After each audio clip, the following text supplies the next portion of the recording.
Many of them, you can tell, are associated with the Salvation Army Transit Lodge, and they have to leave there in the mornings and cannot go back until 4 o'clock in the afternoon.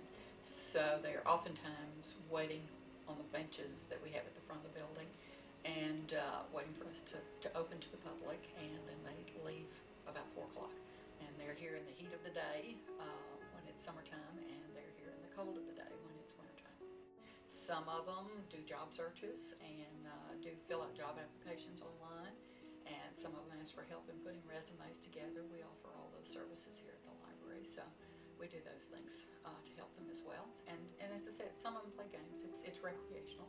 Some of them watch DVDs, which they can do here in the building. So they check out a DVD and watch a movie on one of our DVD players. And some of them read newspapers and magazines and sit in the back. They all drink coffee. Friends of the library here provide coffee every day. So quite a few of them drink coffee all day long.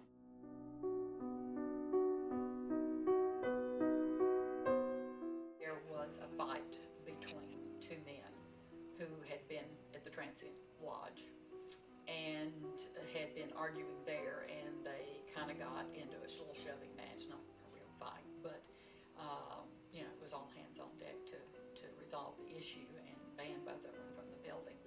And one of the men had been somebody that we had been helping with learning how to read, and we felt real badly about that, and he felt real badly about letting his anger at the other man carry over in a place that he really liked and enjoyed being at. And so we worked out with him a kind of punishment structure and banishment kind of period, and then he could come back.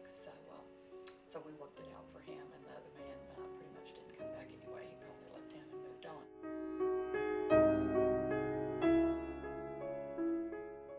Banning from the building and making it a criminal offense to be here is something we have to work with the Jonesboro Police Department about. And we don't do that if we can get them to just settle down, leave. If it's just kind of disruptive behavior, too loud, and some of those kinds of things, you have to leave for today, and you can't come back.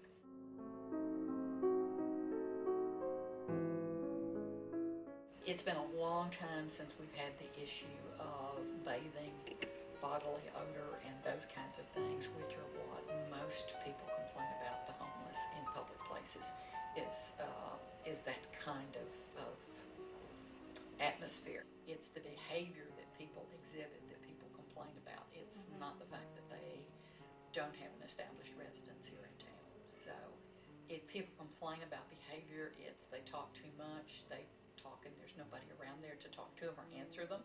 So they're talking to themselves. Sometimes that bothers some people. Some people say they seem to stare at me and follow me, with their eyes and that sort of thing. We kind of walk over with people and say it may be time for you to move to another chair, move to a different table.